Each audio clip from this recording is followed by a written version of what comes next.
Bonjour tout le monde. Ce matin, jeudi 30 juin, on va se disposer à accueillir la parole de Dieu qui nous est proposée aujourd'hui, qu'on peut trouver dans l'Évangile de Jésus-Christ selon saint Matthieu, au chapitre 9 et les versets 1 à 8. Alors, disposons-nous à bien accueillir cette parole. C'est un acte de foi, hein? Les Saintes Écritures, ça exige un acte de foi. Et par cet acte de foi-là, le Seigneur te donne la lumière. Alors, c'est important. C'est important d'entrer dans ce geste de foi-là. Alors, recueillons-nous un peu pour accueillir cette parole de Dieu.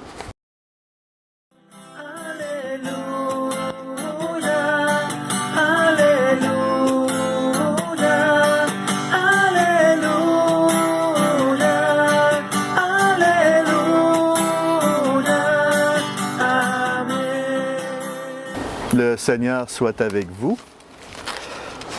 L'Évangile de Jésus-Christ selon saint Matthieu. Gloire à toi, Seigneur. En ce temps-là, Jésus monta en barque, refit la traversée et alla dans sa ville de Capharnaüm. Et voici qu'on lui présenta un paralysé, couché sur une civière. Voyant leur foi, Jésus dit au paralysé: « Confiance, mon enfant, tes péchés sont pardonnés. » Et voici que certains parmi les scribes se disaient: « Celui-là blasphème. » Mais Jésus, connaissant leurs pensées, demanda: « Pourquoi avez-vous des pensées mauvaises? » En effet, qu'est-ce qui est le plus facile? Dire « Tes péchés sont pardonnés » ou bien dire « Lève-toi et marche ». Eh bien, pour que vous sachiez que le Fils de l'homme a le pouvoir sur la terre de pardonner les péchés, Jésus s'adressa alors au paralysé: « Lève-toi, prends ta civière et rentre dans ta maison. » Et il se leva et rentra dans sa maison. Et voyant cela, les foules furent saisies de crainte et rendirent gloire à Dieu qui a donné un tel pouvoir aux hommes. Acclamons cette belle parole de Dieu. Louange à toi, Seigneur Jésus.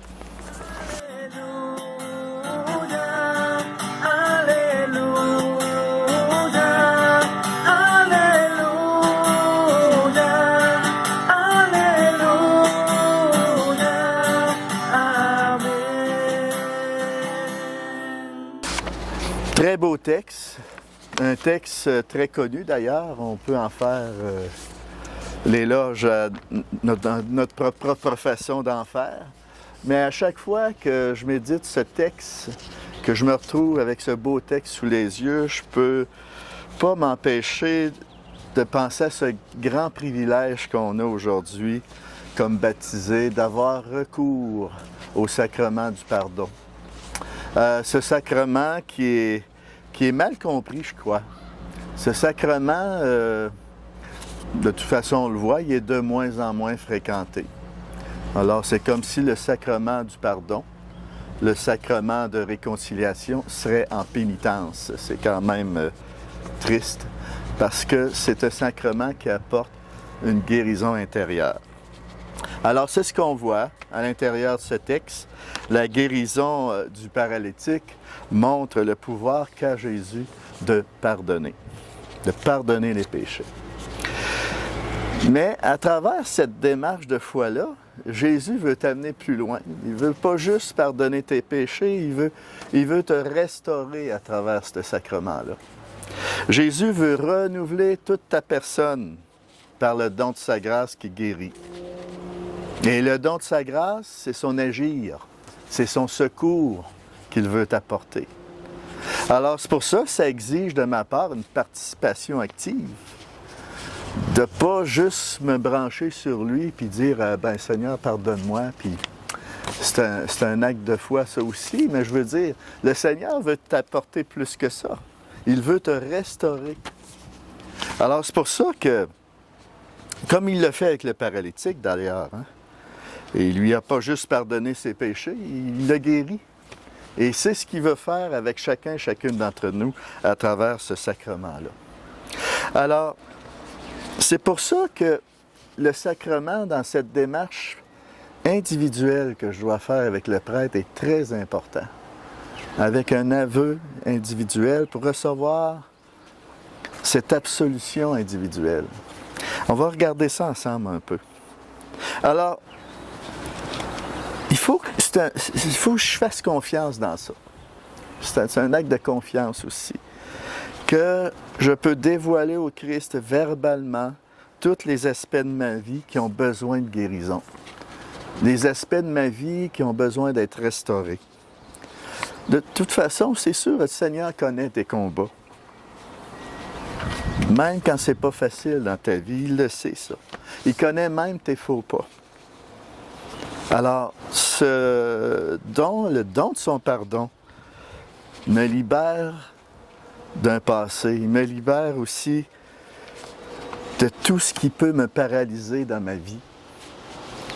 Pour tout simplement repartir à nouveau, me relancer en quelque sorte, relancer ma marche pour être participant au royaume de Dieu à laquelle je suis appelé. Alors, as-tu remarqué au début du texte, il est écrit, en ce temps-là, Jésus monta dans la barque, refit la traversée. Alors, Jésus aujourd'hui désire monter dans ta barque et refaire la traversée de ta vie pour te guérir. Hein? Il veut te restaurer, pour te libérer de tout esclavage, de toute paralysie, de tout ce qui peut paralyser ta vie humaine et ta vie spirituelle. Alors Jésus voit ce qu'il y a dans ton cœur. Il le voit, mais tu dois le livrer, tu dois le verbaliser, tout simplement pour dénoncer. Et cette parole devient, par ton aveu, devient une parole qui libère. Hein? Alors c'est très beau, c'est des démarches qui parlent beaucoup, mais je dois l'expérimenter. Alors, lorsque tu arrives auprès du prêtre, quand le prêtre t'accueille, c'est le Christ qui t'accueille dans la démarche du pardon. Alors, parle à Jésus de ce qui agite ton cœur, hein? De l'importance de cette démarche individuelle. Hein? C'est bien sûr que ça peut paraître honteux de livrer nos imperfections. C'est pas naturel en nous de confier nos imperfections. Mais c'est ça qui va faire mourir l'orgueil qui m'habite.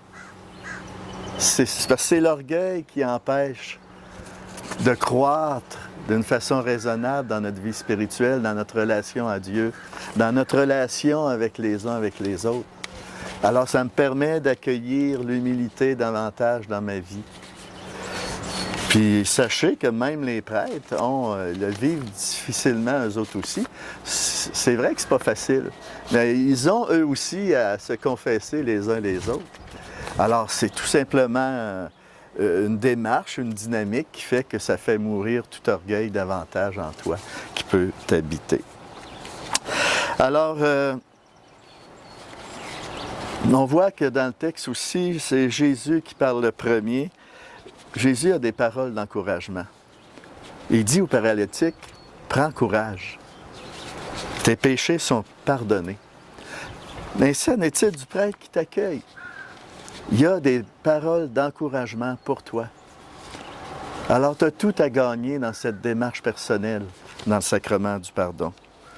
Alors, par la bouche du prêtre et de l'absolution individuelle de tes péchés à cet endroit, Dieu vient te restaurer en profondeur. Et comme je disais tantôt, c'est un acte de foi.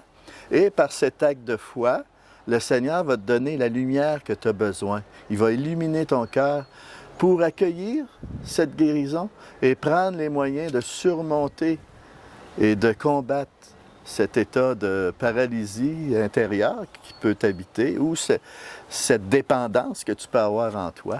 Le Seigneur va te donner la lumière à travers cette absolution, à travers son pardon et cette réconciliation et à travers surtout de cet acte de foi que tu vas poser. Alors, pour terminer, pour l'amour de Dieu, pour l'amour de notre salut, Et évitons de contrarier Jésus quand on met en doute le sacrement du pardon. Jésus a donné sa vie pour ça. Alors, demandons la grâce, tout simplement. La grâce, le courage, puis la sagesse d'accomplir ce que le bon Dieu nous demande, tout simplement. Alors, c'est la grâce que je nous souhaite. Hein? Moi, quand je vous parle comme ça, je me parle aussi. Là, je dois me motiver à chaque fois dans cette démarche-là. Alors, je veux en profiter aussi en vous livrant ce message-là. Je m'édifie, puis je veux être restauré dans ce beau sacrement-là aussi pour tout simplement être fidèle à ce que le bon Dieu veut bien nous demander. Alors, ça termine un peu cette méditation et en même temps, je voudrais vous souhaiter des belles vacances parce que c'est la dernière réflexion de l'été et puis on va reprendre les activités de Jésus nous parle aujourd'hui, début septembre. Alors, on va mettre ça en branle à fin août et début septembre, ça va recommencer pour l'année pastorale ou en tout cas tout ce lancement de pastoral qui va se vivre à ce moment-là. Alors, je vous demande au Seigneur pour vous, hein, ce repos que vous avez tant besoin et puis que l'Esprit Saint souffle sur chacun et chacune d'entre nous. Afin que pendant l'été, le désir de Dieu puisse grandir en nous. L'Esprit Saint ne prend pas de vacances. On a besoin de se reposer et il faut en profiter pour nourrir ce désir, le recevoir de Dieu. Et pour ensuite relancer notre marche avec une ferveur nouvelle, avec un regard nouveau sur les besoins de nos frères et sœurs. Alors, c'est ce que je nous souhaite à tous et par cette bénédiction, que le Seigneur accomplisse tout ça en nous. Et je vous bénis au nom du Père, du Fils et du Saint-Esprit. Amen. Allez et demeurez dans la paix du Christ. À la prochaine et bon été.